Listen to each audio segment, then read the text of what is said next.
여러분, 미국의 한 심리학 교수가 크리스마스면 크리스마스라고 하면 떠오르는 것이 무엇인가라는 연상 테스트를 학생들을 대상으로 한 적이 있습니다.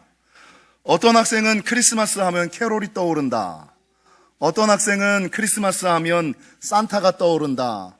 어떤 학생은 크리스마스 하면 선물이 떠오른다, 캐롤이 떠오른다. 이런저런 이야기를 했는데, 여러분, 문제는 정작 크리스마스라고 할 때 예수님이 떠오른다라고 대답한 사람들은 여러분 없었다는 거예요.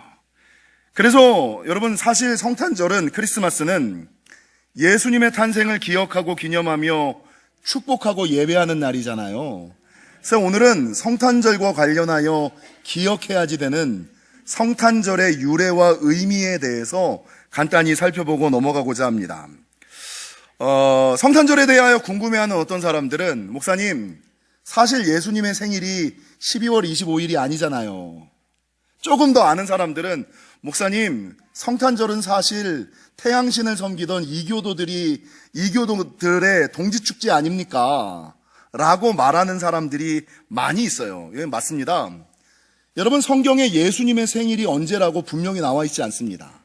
그러니까 조금 정확하게 얘기하는 사람들은 12월 25일이 아니라 봄이나 가을, 초봄이나 초가을일 것이다 라고 얘기하고, 예수님의 탄생하신 연도도 사실 AD와 BC를 나누는 0년이 아니라 BC 4년 정도일 것이다 라고 이야기를 해요. 근데 그럼에도 불구하고 왜 세계의 모든 기독교들은 12월 25일 사람들이 이야기하는 태양신을 섬기는 이교도들의 동지축제를 기념하여 예수님의 생일로 삼은 것일까? 그거에 대해서 좀 한번 알아보고 넘어가고자 한다는 거죠. 처음 성탄절을 제정하고 지킨 것은 AD 336년 4세기에 교황 율리우스 1세가 앞으로 우리 예수님의 생신을 12월 25일로 지킵시다 라고 결정을 했어요. 여러분, 왜 이 율리우스 교황이 이 날을 정했을까? 여러 가지 설들이 있겠습니다만 그 첫 번째 이유는 무엇이냐? 그 전까지는 예수님의 생신을, 예수님의 탄생을 기억하거나 기념하거나 예배하거나 축하하지 않았거든요. 그러니까 우리가 1년을 지내면서 예수님의 탄생을 한 번쯤은 기억하고 기념하고 축하하고 예배해야 할 거 아니냐. 이 예수님의 생신을, 예수님의 탄생을 기억하며 예배하자라는 첫 번째 목적. 여러분, 두 번째, 어떤 사람들은 이 크리스마스가 태양신을 섬기는 사람들의 동지축제다 이렇게 얘기를 하잖아요. 왜 하필이면 태양신을 섬기는 사람들의 날에 예수님의 생일을 삼았을까? 여러분, 참다운 태양신이 누구예요? 태양을 만드신 분이 누구예요? 예, 니네가 따르는 절대주라고 얘기하는, 니네가 말하는 태양신이 주인이 아니라 창조주는 우리 하나님이야. 알려면 잘하려고. 믿으려면 제대로 믿어. 참다운 창조주, 만물의 주인은 우리 하나님이야, 우리 예수님이야 라는 의미에서 두 번째. 여러분, 세 번째, 이 성탄절은 태양신을 섬기는 사람들의 동지축제, 이 동짓날이거든요. 지난 22일이 동지였잖아요. 권사님이 팥죽을 갖다 주셔서 제가 맛있게 팥죽을 먹었는데, 여러분, 동지가 뭡니까?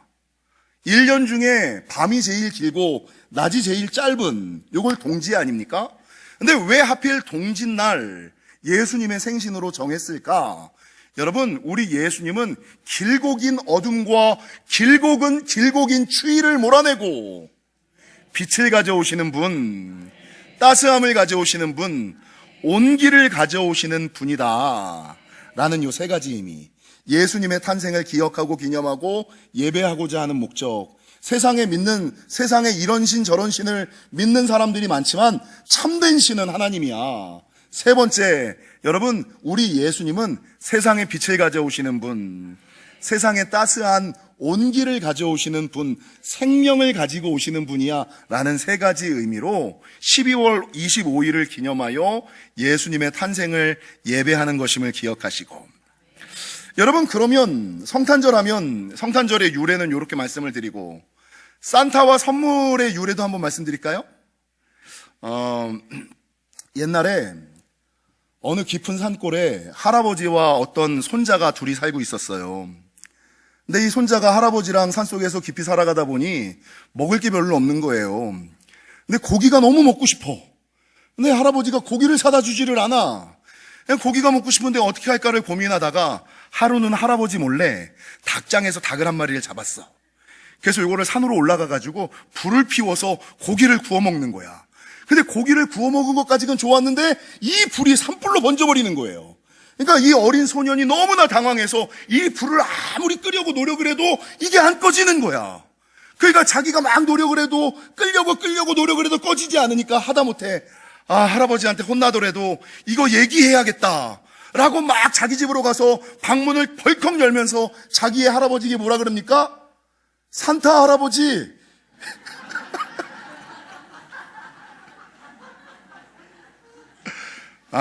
이게 지금 이 예배가 어른들만의 예배가 아니라 유치부와 유년부와 초등부와 청소년부와 청년부와 함께 예배를 드리는 거라 제가 유치부 수준으로 아니, 농담이고요. 이건 농담이고.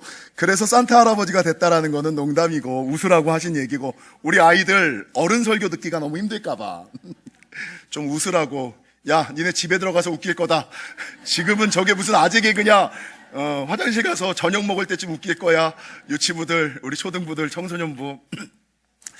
여러분, 산타클로스와 선물의 유래가 뭘까요? 산타클로스는 역사적으로 동일하게 AD 4세기 말 5세기 초 370년에서 430년 사이에 예전에는 로마, 지금은 터키에 있는 어느 교회의 니콜라스 신부님이라는 분이 계셨어요. 그러니까 그때는 카톨릭밖에 없었으니까 목사가 신부고 신부가 목사 아니었습니까?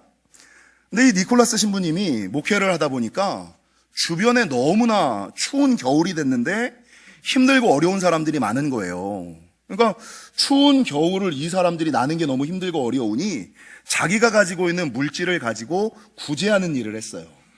하루는 이 동네를 이렇게 섬기며 돌아다니다 보는데 어느 가난한 집안의 얘기가 들려요. 그 집안에 딸이 셋이 있는데 이 딸 셋이 지참금이 없어서 결혼을 못 한다는 거예요. 그리고 지참금이 없어서 결혼을 못하니 이 딸 셋을 아버지가 팔아버리기로 했다는 거예요. 그러니까 니콜라스 신부님이 그 얘기를 들으니까 마음이 너무 아프잖아요. 어떻게 내가 도울 수 있는 방법이 없을까? 어떻게 내가 섬길 수 있는 방법이 없을까? 이 추운 겨울에 팔려가면 어떻게 살겠지라는 생각에 고민을 하다가 자기가 가지고 있는 금화를 밤에 몰래 이 굴뚝 사이로 던져버린 거예요. 그 집에다가. 근데 그 금화가 띵띵띵 하고 난로 옆에서 말리려고 놔뒀던 양말 안으로 딱 들어가 버린 거예요. 그래서 크리스마스 날 산타를 기다릴 때 양말을 걸어두는 이유가 이 니콜라스 신부님께서 그 가난한 집안을 위하여 던진 황금이 양말 속으로 들어갔기 때문에 그 다음부터 이 니콜라스 신부님을 산타 할아버지다. 그리고 선물은 양말로 받아야지 된다라고 말하고 있다라는 것이죠. 그래서 여러분, 요 성탄절의 유래와 의미, 산타클로스와 선물의 의미가 뭐예요? 정도환 목사가 오늘 설교하려는 의미가 뭡니까? 성탄절은 여러분 예수님의 탄생을 기억하고 기념하고 축하하고 예배하기 위한 거. 이게 첫 번째 이유겠죠? 여러분 단순하게 우리가 하나님만을 예배하면, 믿는 사람들끼리만 예배하면 무슨 의미가 있어요? 산타가 그냥 우리끼리 선물을 나눠주자라는 그런 의미가 있는 것이 아니라 이 추운 겨울에 우리 주변에 누군가 차갑고 힘들고 어렵게 살아가는 사람들을 향하여 내가 가지고 있는 것을 그 옛날 니콜라스 신부님처럼 나누는 삶을 살아가야지 된다. 이게 성탄절 크리스마스의 두 번째 의미라는 것이죠. 여러분, 예수님께서 이 땅에 인간의 몸을 빌고 오신 것도 이런 이유 아닙니까? 예수님께서 신이었음에도 불구하고 이 땅에 인간의 모습을 빌고 오신 것도 다 이런 섬김을 위하여 오신 거라는 거죠. 하루는 어떤 그 남편이 교회에 조금 부정적이고 신학에 조금 부정적인 남편이 오늘 발표회를 오신 남편분들처럼 자녀가 발표회를 한다 그래서 성탄절날 교회를 이렇게 갔어요. 근데 목사님의 설교가 뭐냐면 성탄절은 하나님이신 예수님이 인간의 몸을 빌어서 이 땅에 오신 것이고 그것을 기억하고 기념하기 위하여 예배하는 겁니다. 이런 설교를 했어요. 근데 앉아있던 남편이 그 얘기를 듣다가 전 말도 안 되는 소리를 하고 있어. 어떻게 신이 인간의 모습을 가지고 이 땅에 올 수 있어? 말도 안 되는 소리. 그러면서 예배를 끝나고 집에 돌아오는 동안에 자기 부인에게 여보, 당신은 저기 믿어져? 저 말 같지도 않은 말들이 저게 들려? 이렇게 얘기를 한 거예요. 집에 와서 커피를 한 잔 먹으면서 창밖을 이렇게 보는데 그날따라 오늘 우리 눈 온 것처럼 더 많은 눈이 창밖으로 쌓여 있는 거예요. 근데 눈이 너무 많이 와서 여러분 참새들이 먹이를 먹을 방법이 없는 거예요. 며칠 동안 눈이 너무 많이 와서.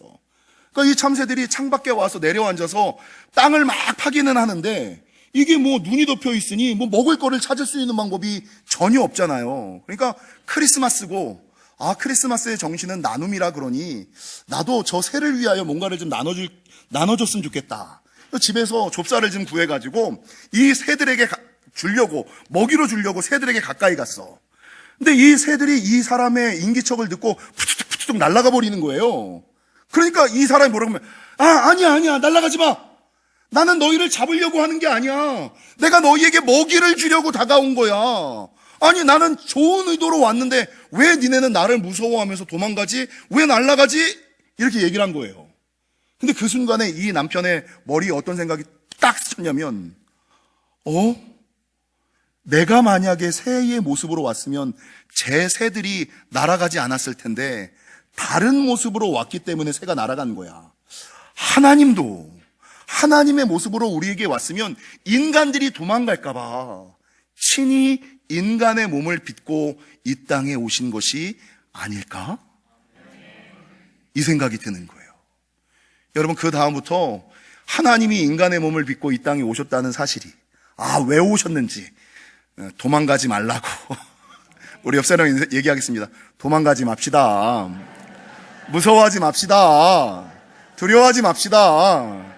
여러분, 하나님께서 여러분을 부르시는 이유, 여러분에게 믿음을, 신앙을 이야기하는 이유는 여러분, 세상 사람들이 생각하는 것처럼 무슨 불순한 의도가 있어서가 아니라, 불순한 의도가 있어서가 아니라 우리에게 생명을 주시고자, 우리에게 기쁨을 주시고자, 우리에게 빛을 주시고자, 우리에게 축복을 주시고자 오신 것임을 기억하시고 다가오시는 예수님을 거절하지 마시고 맞아들이시는 저와 여러분이 되시기를 주님의 이름으로 간절히 축원합니다.